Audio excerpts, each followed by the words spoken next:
Ayan na. Okay guys, ito na yung ating kinilaw na pusit. Ito na yung ating limon, no, mga idol.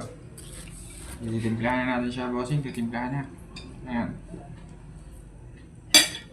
Timplahan na natin yung ating kinilaw na pusit. Ito na yung ating limon. Siyempre kasama na yung sibuyas tsaka yung ating luya, mga bossing. 3 sili lang para hindi ganong manghang, boss.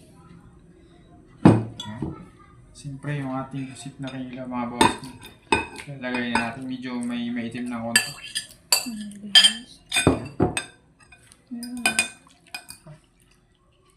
Bilis mo na. Ayan, bossing, yung ating kinilaw na pusit.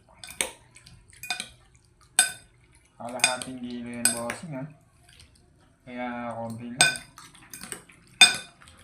Mga bossing, ha. Ito yung ating sili. Siyempre, ilagay na natin yung pampasarap din sa lahat.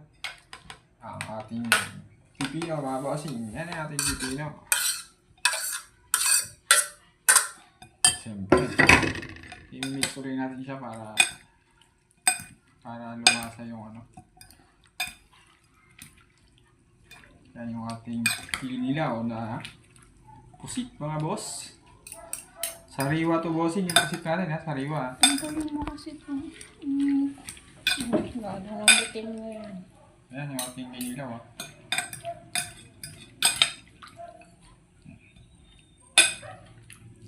Dalawang pipino to, boss.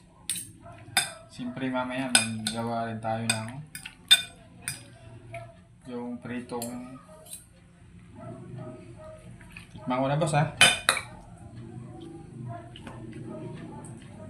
Tikman ko na, boss.